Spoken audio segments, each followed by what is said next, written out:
आज हम लोग महागठबंधन, इंडिया गठबंधन के पार्ट हम लोग बने हैं और निर्णय यही है कि आगे लड़ाई लड़ना है। हम लोग हमेशा लालू प्रसाद यादव जी के विचारधारा को मानने वाले लोग हैं। गरीब पिछड़े समाज में जन्म लिए हैं। संघर्ष के बदौलत आज हम लोगों ने अपने मुकाम को हासिल किया है। और जब मैं मुड़ के देखता हूं तो हजारों समस्या हमारे परिवार में, हमारे लोगों के बीच में है। उस समस्या को दूर करने के लिए बॉम्बे के ऐशो आराम जिंदगी को छोड़कर मैं बिहार आया, अपने लोगों के लिए लड़ाई लड़ने लगा, आंदोलन किया। आंदोलन से हमने एक पॉलिटिकल पार्टी बनाया और आपने देखा कि किस तरीके से हमने संघर्ष करने वाले लोग हम अपने सर उठा के जीने का हमने निर्णय लिया था। और आपने देखा कि भाजपा ने किस तरीके से हमारे विधायक को खरीद लिया, हमारी पार्टी को तोड़ दिया, हमारे सहयोग से बिहार में सरकार बनाई, उस सरकार से हमें बाहर कर दिया। और अब पिछले 2 सालों से संघर्ष में कर रहा हूं, गांव-गांव में घूमकर अपने लोगों को जागरूक कर रहा हूं कि अपने अधिकार के लिए लड़ाई लड़िए। हमारी लड़ाई है कि जब देश एक है, संविधान एक है, देश के प्रधानमंत्री एक है, तो हमारे साथ अन्याय क्यों?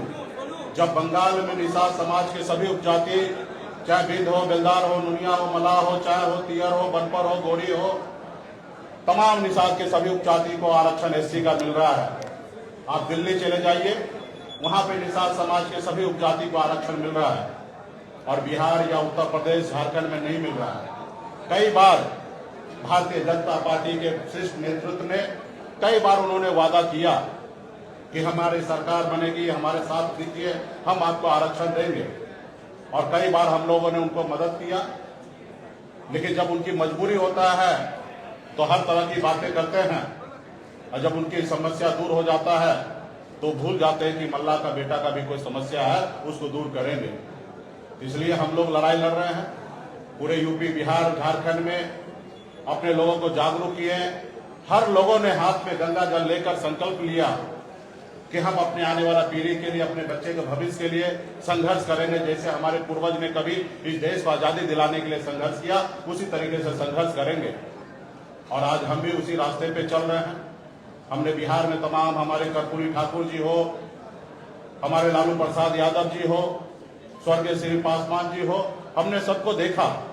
अपने लोगों के लिए, अपने हक अधिकार के लिए उन्होंने संघर्ष किया और मैं भी वही रास्ते पे चलने के लिए आज हम इंडिया गठबंधन में आए हैं। और निश्चित तौर पे 2024 का जो चुनाव होगा उसमें आप सभी को, देश के सभी लोगों को ने बिहार का जो रिजल्ट आएगा उसमें चौंकाने वाला रिजल्ट होगा और मजबूती से हम लोग लड़ेंगे। 40 से 40 लोकसभा सीट पर हम लोग काम करेंगे और 40 से 40 जीतने का हम लोग काम करेंगे, ताकि देश में जो आज खास करके मोदी जी ने हर साल में 2 करोड़ लोगों को रोजगार देने का जो निर्णय लिया था, आज कहीं न कहीं 2 लाख भी नौकरी उन्होंने देने का काम नहीं किया। आज हमारे लोग पढ़ लिख कर घूम रहे हैं, उनको नौकरी नहीं मिल रहा है। और खास करके ये कौन लोग हैं? ये एससी, एसटी, ओबीसी के लोग, अति पिछड़ा समाज के लोग हैं। आज हमारे बच्चे बीमार पड़ते हैं तो उसके घर में, परिवार के पास पैसा नहीं होता है तो उसको सही हॉस्पिटल में जाके इलाज कराए। आज हमारे लोग इलाज के अभाव में बच्चे को दम तोड़ते हुए देख लेता है और उसके बच्चे के लिए कुछ नहीं कर पाता है। आज यही सोच समझ को लेकर अपने समाज के हक अधिकार के लिए लड़ाई लड़ने के लिए बिहार हमारा आगे बढ़े, बिहार के लोग आगे बढ़े, और इसके लिए हम लोग आज गठबंधन में आए हैं। और निश्चित तौर पे 2000 अगला जो चुनाव होगा, चुनाव कब होगा ये तो नहीं पता, अगर समय से हुआ तो 2025 में होगा, लेकिन मुझे लगता है कि 2024 चुनाव खत्म होते हुए ही बिहार में सरकार में परिवर्तन होगा और हम लोग उसके लिए भी तैयार हैं और अगली सरकार हम लोग बनाएंगे। इसलिए साथियों, मजबूती से हम लोग हक अधिकार के लिए लड़ाई लड़ रहे हैं। इंडिया गठबंधन, महागठबंधन के परिवार को मैं धन्यवाद देता हूं कि आपने इससे पहले भी जब हमने पार्टी बनाया तब तभी भी आपने हमें साथ दिया। उस समय में हमने 3 लोकसभा सीट पे चुनाव लड़ा और आज भी आपने हमें साथ दिया, अपने गठबंधन में आपने जगह दिया। 3 लोकसभा सीट पर वीआईपी पार्टी लड़ेंगे और 3 ही नहीं 40 सीट हम मानते हैं कि हम लोग मजबूती से लड़ेंगे। तो तमाम हमारे महागठबंधन, इंडिया गठबंधन के तमाम साथी को धन्यवाद देता हूं कि इस गठबंधन में हम लोग आए और आगे सामाजिक न्याय के लिए लड़ाई हम लोग लड़ते रहेंगे। एक सेकंड, एक सबके सवाल लूंगा, एक एक करके बताइए। आप बताइए। आप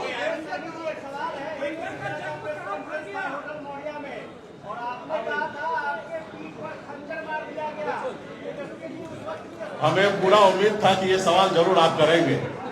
देखिए,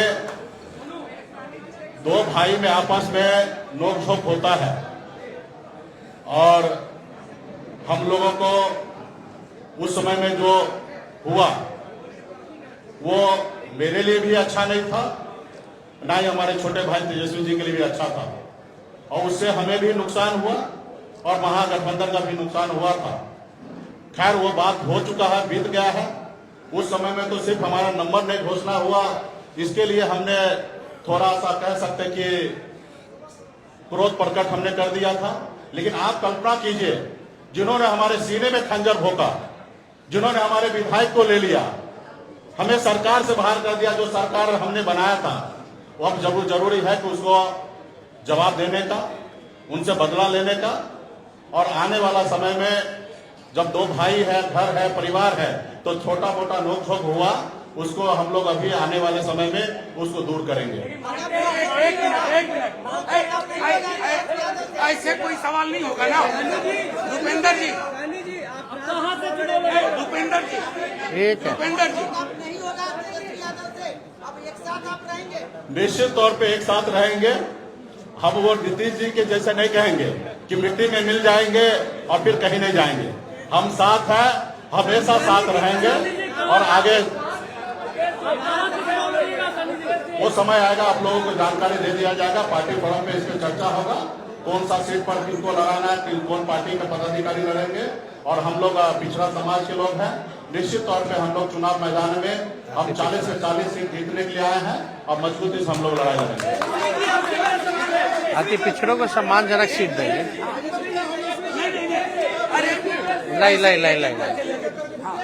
आराम से।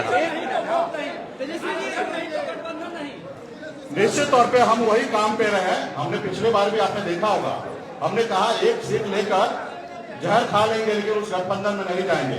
हमने निर्णय लिया था, आरक्षण नहीं तो गठबंधन नहीं, गठबंधन नहीं तो वोट नहीं। और वही निर्णय पर, क्योंकि आरक्षण तो केंद्र की सरकार को ही देना था, 10 साल से वही सरकार में है। और निश्चित तौर पे हम अपने वादे पे कायम है और हमारा समाज भी जो हाथ में गंगा जल लेके कसम खाए हैं कि आरक्षण नहीं तो गठबंधन नहीं, उसी का पे हम लोग अड़िग रहेंगे और निश्चित तौर पे भाजपा को बिहार से 40 से 40 सीट हम लोग हराने का काम करेंगे। और निश्चित तौर पे जो हमारा आरक्षण की लड़ाई है, निश्चित तौर पे हम राहुल गांधी जी को नेतृत्व में देश में सरकार बनाएंगे, हम अपनी सरकार बनाएंगे और निश्चित तौर पे उसमें जब हमारी सरकार होगा तो निश्चित तौर पे निषाद समाज का आरक्षण लागू होगा। एक मिनट, इधर ये सारे सवाल एक तरफ सुनिए ना, इधर लेने दीजिए। हाँ, तेजस्वी जी, इधर मोदी जी कल जमुई में आए हुए थे, उन्होंने कहा कि अब लैट्रिन का जमाना नहीं है, एलईडी का जमाना आ गया है। एक बात उनको भी समझना चाहिए, लालटेन का काम क्या है? अंधेरे में उजाला करना है ना। और कई पार्टी के अलग अलग सिंबल हैं, तीर भी है, तो तीर क्यों रखे हो भाई? मिसाइल कर लो। अब फूल तो फूले बना रहे हैं लोगों को, जो फूल है वो तो सबको फूल बना रहा है, देश की जनता को, तो उसका क्या उपयोग है? तो एलईडी का जमाना है, इसका जमाना है, लेकिन जरा मोदी जी अपने बगल में अपने साथी माननीय मुख्यमंत्री जी से पूछ लेते कि दुनिया खत्म हो जाएगी, काहे ला बोलते हैं? वो किस बात पे बोलते हैं? क्योंकि जमाना हाईटेक हो गया है, उसी बात पे ना मुख्यमंत्री जी कहते हैं फोन ऑन मत चालू करो, फोन पे रहता है सब लोग, अब थोड़ा दिन में दुनिया खत्म हो जाएगा। तो सबसे पहले जो उनके साथी हैं उनको ना समझाना चाहिए उनको। तो ये सब बेकार की बातें। असल बात क्या थी? कल जमुई में प्रधानमंत्री जी ने शुरुआत की, कल हमने ट्वीट किया परिवारवाद को लेकर के, लेकिन कल प्रधानमंत्री जी ने एक शब्द भी परिवारवाद के खिलाफ नहीं बोला। और पहला चरण में जहां भी चुनाव हो रहा है, एनडीए अलायंस ने सभी परिवार वालों को ही टिकट दिया है। तो प्रधानमंत्री जी कुछ भी कहते हैं, भाजपा का लोग हम बोलते हैं ना कि गोबर देख करके बोलेगा कि लो खाओ हलवा है, समझे? तो प्रधानमंत्री जी की बात उन पे रही, लेकिन आपको अमित शाह जी से भी पूछना चाहिए। और हम पूछना चाहते हैं कि भैया अभी ये बता दीजिए जनता को कि प्रधानमंत्री जी वाला कौन कौन सा जुमला है, फिर बाद में मत बोलिएगा अरे चुनावी समय में तो जुमले बोले जाते हैं। लेकिन वो लोग जुमला बोलता है और हम लोग जो कहते हैं वो करके दिखाते हैं। हम लोग 17 महीने आए तो 5 लाख सरकारी नौकरी हम लोगों ने दिया। कल मुख्यमंत्री जी भी कह रहे थे, नौकरी का जिक्र कर रहे थे। बताओ, जो मुख्यमंत्री 2020 में कहता था कहां से पैसा लाएगा, असंभव है। आज उनको भी हम नौकरी की बात करवा रहे हैं कि नहीं करवा रहे? उनके हाथ से दिलवाए कि नहीं दिलवाए नियुक्ति पत्र? तो ये परिवर्तन है, यही फर्क भाजपा और महागठबंधन में है। हम लोग जो कहते हैं वो करते हैं। एक मिनट जेडीयू के 2 मंत्री समस्तीपुर सीट से, जेडीयू के 2 मंत्री परिवार के बेटे और बेटी चुनाव लड़ने के लिए वहां आपको ऐसे नहीं आता? छोड़िए ना, अब उनका अपना निर्णय। हम भाई देखिए, अल्टीमेटली तो जनता ना मालिक है।